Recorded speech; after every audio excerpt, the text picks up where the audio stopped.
ஆக்சுவலாக வந்து விஜய் படங்கள்லே அதிகமான வியூஸை பெற்ற ட்ரெய்லர் அப்படின்னு பார்த்தீங்கன்னா, அது வந்து லியோ ட்ரெய்லர் தான்.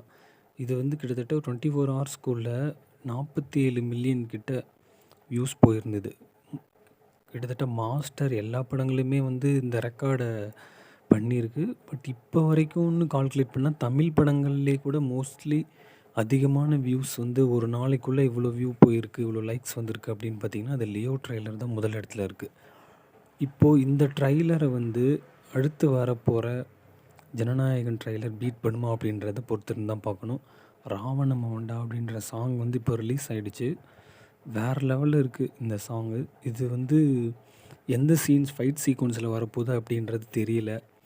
ஸோ இந்த தேட்டரில் இந்த சாங் வரும்போது தேட்டரே ஒரு பரபரப்பாகும், செம்ம வைப்பாக இருக்கும் அப்படின்னு எதிர்பார்க்கப்படுது. இதற்கிடையில் ஜனநாயகன் படத்துக்கு யூஏ சான்றிதழ் வந்திருக்கு. லாஸ்ட்டாகவே விஜய் படங்கள் எல்லாமே வந்து யூஏ சர்டிஃபிகேட் தான் வாங்கிட்டு வருது. கோட் கூட யூஏ தான், லியோவும் யூஏ தான். ஸோ இந்த ட்ரெய்லர் நாளைக்கு எவ்வளோ வியூஸ் போகுது, எப்படி இருக்குன்றதை பொறுத்திருந்து பார்க்கலாம்.